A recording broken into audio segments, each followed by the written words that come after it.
Well, here I am in splendid isolation. I've got myself for company. I think I've done everything. Turned on the lights, cameras, pressed record. And, oh, wait. That's better. Okay, roll titles. Somebody, roll titles.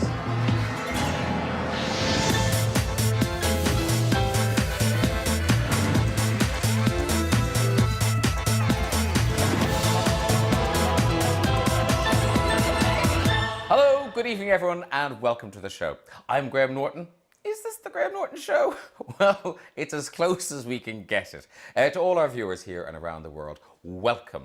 Whether you're just having a normal Friday night in, you're trying to watch while doing some lockdown sunbathing, you spent all day setting up a swing for the kids, or you're a mom in Manchester who can't get out of the shops and has used some out-of-date tanning lotion. Have you seen this? How do I look? Wicked. Whatever you're up to, you're all very welcome. Now, obviously, there's no studio audience, but there is an audience. You sat at home. So when I introduce the guests and things, I would urge you, why don't you stand up, give them a round of applause, like they're key workers. Like what they do matters. Okay, prepare your hands to clap, because look who's first up on my virtual couch. It is singing superstar Michael Bublé. Hello. Hey, Graham. How are you? I'm good. I'm guessing from your t-shirt that you're in Vancouver. Yeah, yeah. In Vancouver. I've been sent to the basement. This is our little basement thing. So my wife said, go down there and do what you have to do. But I like that you're not just kind of sitting in your house waiting for this to be over. You're being productive. So what do you do a show every day? Monday to Friday, Lou and I, my wife and I go and do a little, it's a show. It's just so half-assed, man. But it's really, it's just a way for us to be connected, to connect. My wife, we shoot it from her phone. She sets up her phone, which is, she goes off her Instagram, and then I go off my Facebook Live, and we put our phones together, and we just sit and shoot, just talk and talk about our favorite TV shows. It's always Graham Norton, number one. Oh, of course. Yeah. And we'll talk about YouTube stuff and Netflix specials and The Tiger King, and we'll just go and, we'll have different people come on. Like I have a girlfriend of mine who's my kid's grade 1 teacher. And she came on to talk about how teachers feel and what you can do at home to help your kid. Just little things, Are you doing you're doing homeschooling as well? You're doing all of that? I'm doing the homeschooling, and I'm not great at it. I'm terrible at it. But you know what? Each day we're learning we're adapting, and we're learning new things. And I learned that even though I felt guilty about them watching their iPad or television, I just mute the screen and turn on subtitles, and it's like they're reading. So I'm killing tips. two birds. These are great tips. Yes.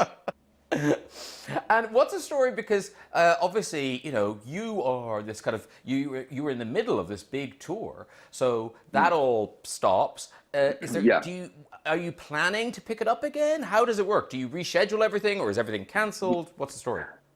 Well, not much different than when, we went through our own family health scare. Very quickly, the work really loses its meaning. And for me, it was just, listen, doing the right thing there was only one option. And so I was one of the very early ones. I think I was one of the earliest artists that had sort of pulled the plug, and I felt horrible.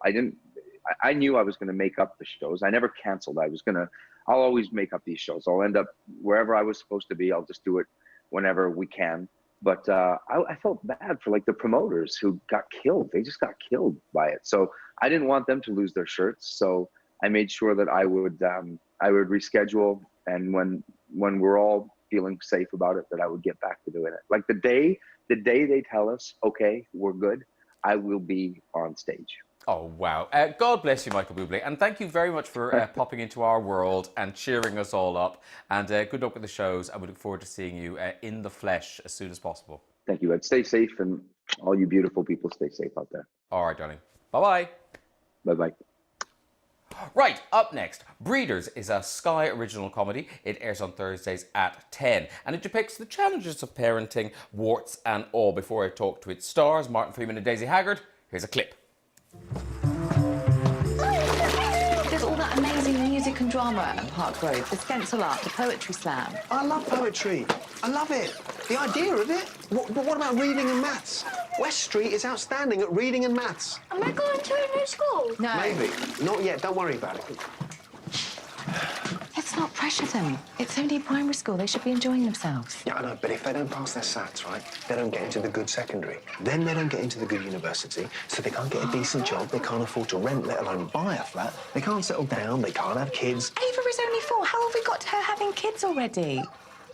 Luke is happy where he is. Plus, it's 13 seconds away. It would take longer to teleport because you'd have to plug the teleporter in or connect it to Bluetooth or however they work. But what has brought this on? Who's brought this on? I just love it. Shut the fuck up with the splashing! Jesus Christ! I just want what's best for the kids. Hey!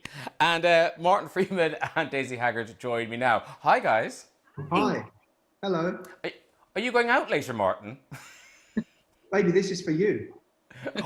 Thank you for making the effort. I'm never Daisy? going to come on your show and not dress up.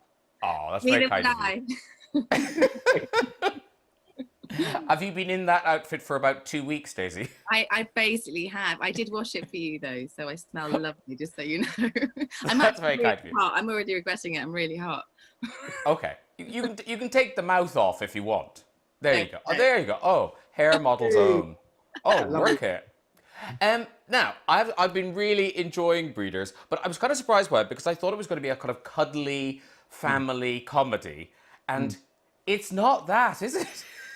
No, it's really not that. I think we thought there was just room in the world for a comedy that was still a comedy, but was quite sort of dark and quite unflinching, I suppose, about the harder parts of being not only a parent but being in a family situation. So it's all your sort of close relationships. But the language in the show, I mean, is really, even for an old lag like me, kind of think that's quite strong. How did you manage to film? Because obviously they are real children, and apparently you're not supposed to swear in front of them. Apparently, you're not. Yeah. Yeah, no, there are quite strict guidelines as far as swearing in front of children is concerned, as there should be, obviously, just not in my Of course.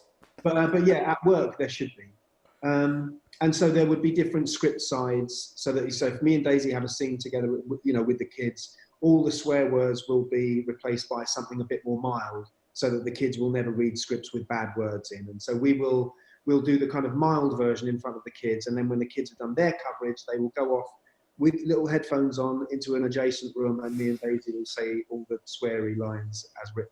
Apparently, Daisy, you struggled with some of the alternatives. Yes, because they turned the script into something so surreal that I got completely giggly and could barely do it. So like rather than cock ring, it was clock ring. I don't know why that got me so much. I couldn't do that. Then it was fudge and sit. You can work these all out yourself. I don't know. Well, also, presumably the children knew what you were supposed to be saying. Actually, it was quite surreal, wasn't it, Martin? I don't know. Yes, it was, yeah. I think sometimes, of course, they knew it's a sweary show. They know that there was very grown-up words in it, and I think that they sort of delighted in being able to be, occasionally we would let one. I happen to swear. Daisy swears quite a lot. I swear a lot, and occasionally we do. The children definitely did hear some swear words, but their mums were very forgiving of us. Yeah. Yeah. And weirdly, of course, this show, Breeders, it's taken on a kind of different resonance now because so many people are stuck at home with their kids. Yeah. Yeah. Yes, in what is quite an unnatural way. People who love each other aren't used to being this close with each other all the time.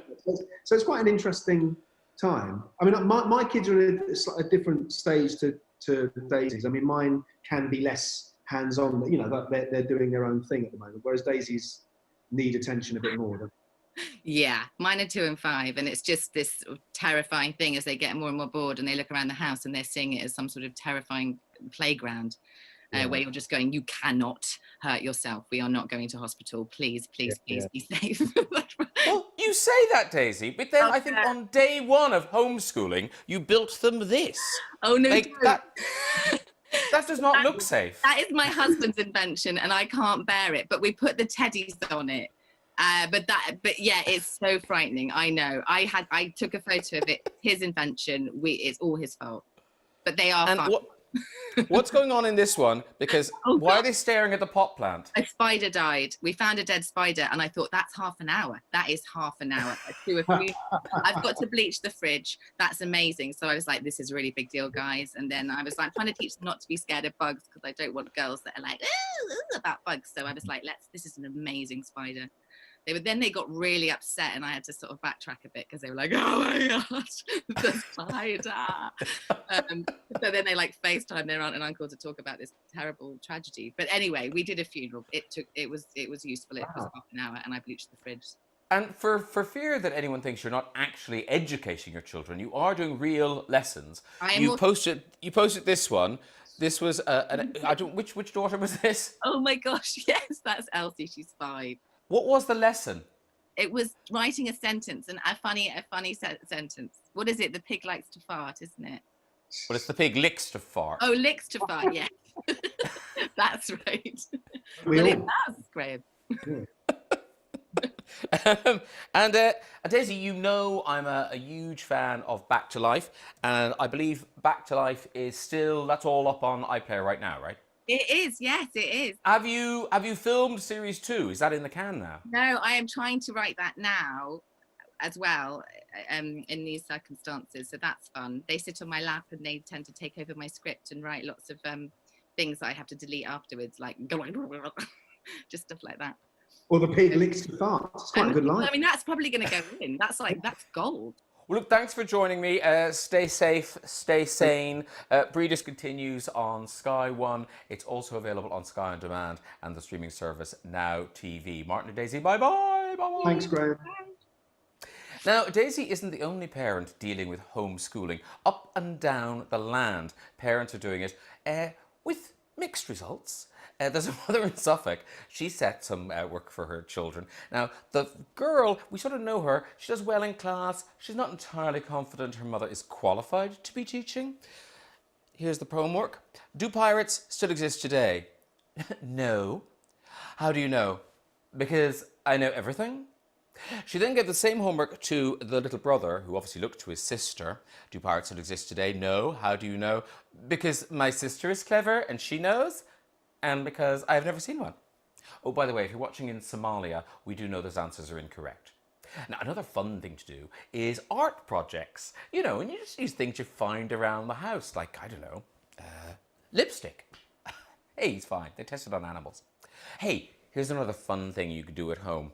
Why not get your kid to draw an outline of an ordinary household object? Like the scissors, say. It'd be fun, right? Off you go, son. Good job. Nailed it. Gents, you may wince when you watch the child cutting this out. Careful, boy, careful. Homeschoolers, I salute you. Right, my next guest. He plays the part of Chris Tarrant, the host of Who Wants to Be a Millionaire, in the new ITV drama Quiz, which tells the true story of Major Charles Ingram and his coughing friends who tried to cheat their way to £1 million. Here's a clip. Well, And Michael Sheen is here now. Hello, Michael. hello, Graham. How are you doing? I'm very well. Where did we find you in lockdown? I am in a house in Wales. Okay. And now, obviously, we're all facing our own challenges in lockdown, but you have quite a new baby there, don't you? Apparently, yes. There is somewhere in this house quite a new baby. You may even hear it. Her. I can give that much away. You may hear her at any point. Yes, she is sort of off here, and she will be giving sound effects later on. Excellent. Excellent. I like it. It gives the interview sort of tension, waiting for a baby to cry. Anything could happen at any moment.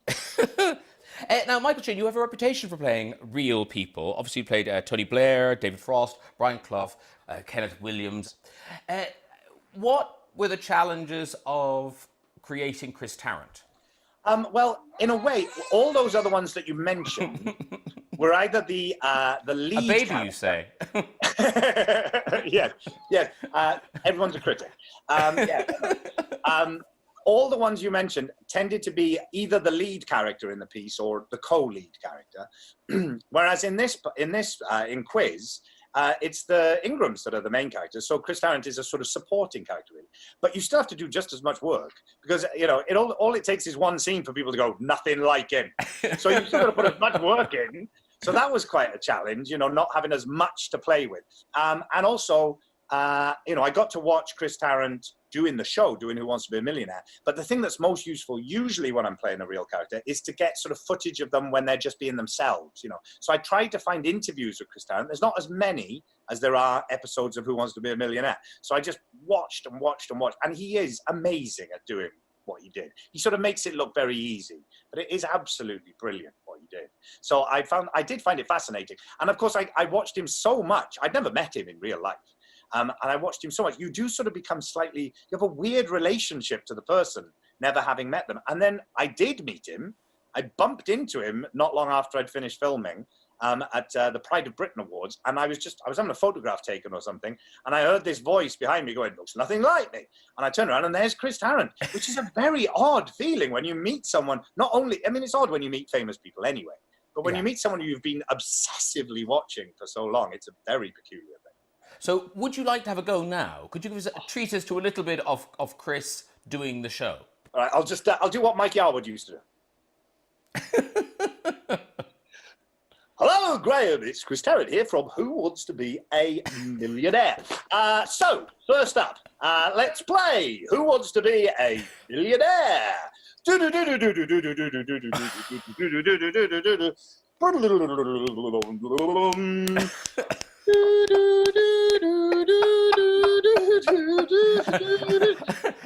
Someone's had too much time in lockdown.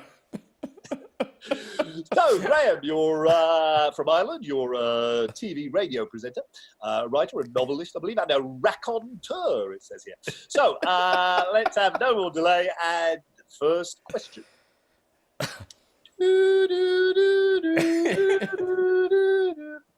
How many sonnets did William Shakespeare write? Now, that's sonnets, not plays.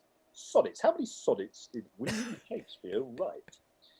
Is it A, 62, B, 84, C, 112, or D, 154? Shakespeare. I'm not very good on Shakespeare. Is there any chance? Can I use my phone a friend? You've got your lifelines. You've got your lifelines, Graham. You've got your ask the audience, which I wouldn't try. No. I've got your. I'm not going to ask the audience. You got your 50-50, or you've got your phone a friend. I'll tell you what. I'll phone a friend. Now, people who know Shakespeare. Now we've either got Ian McKellen or Judi Dench. I'm going with Judi Dench. Here we go. Put on speaker. Put on speaker.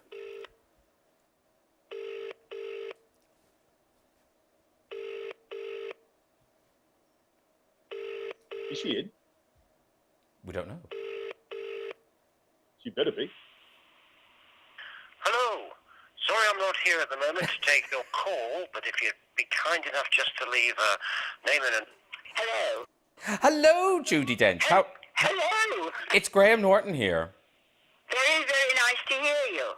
And how are you coping, Judi Dench? Well, you know, day to day, doing a bit of this and that. Mostly this. I'm just kind of thinking, waking up and thinking, what can I do today? Okay, well, what I'm doing, for no good reason, is playing Who Wants to Be a Millionaire. You're very bold. So, I've got a question. Here's the question. Okay. So the question is, how many sonnets did Shakespeare write? I'll give you the answer straight away because that's what I'm trying to do, is learn the sonnets. It's 154, Graham. How many have you learned? Oh, about 6.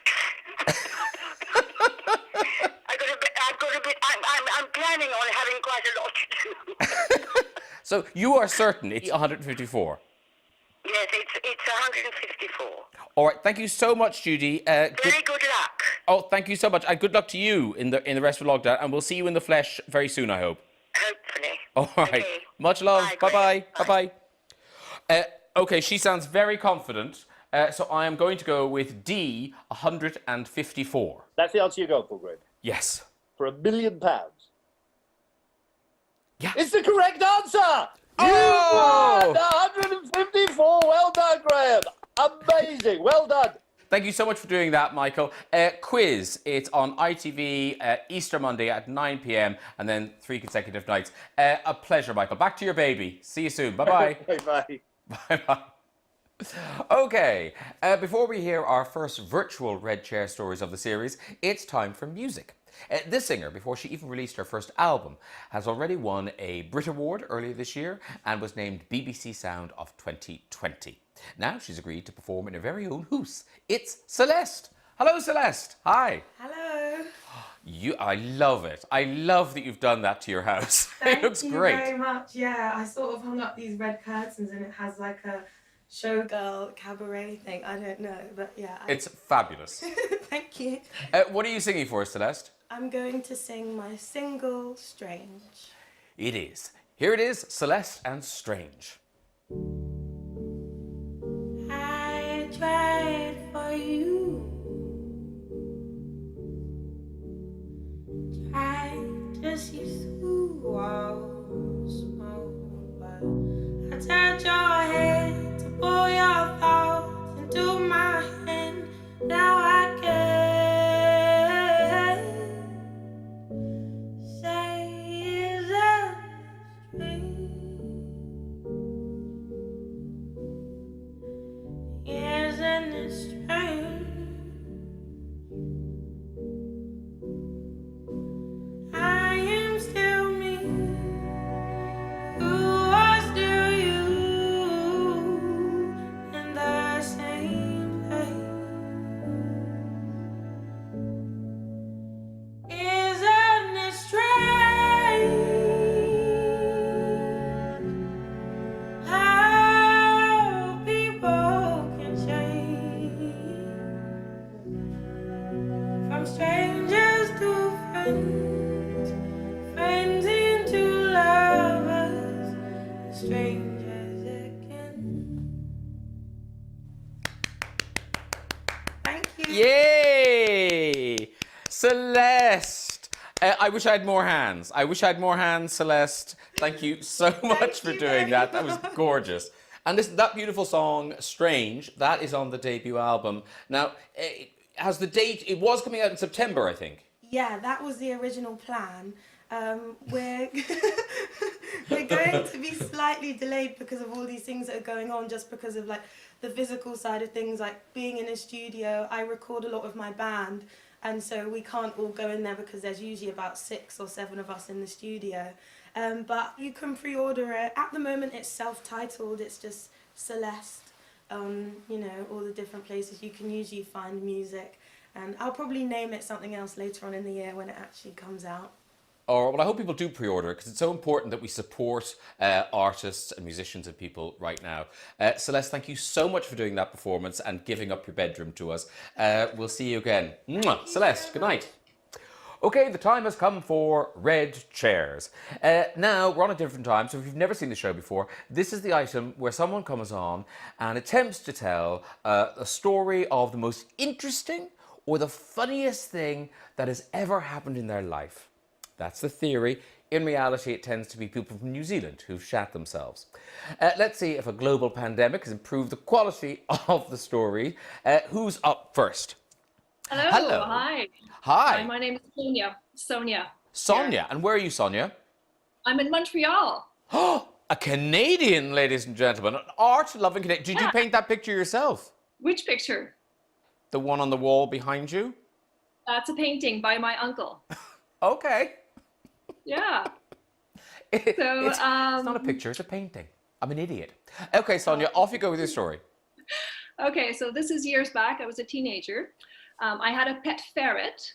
Her name was Susie. She was a beautiful little ferret. Mm-hmm. And my brother had taught her to climb up his trouser leg, I should say.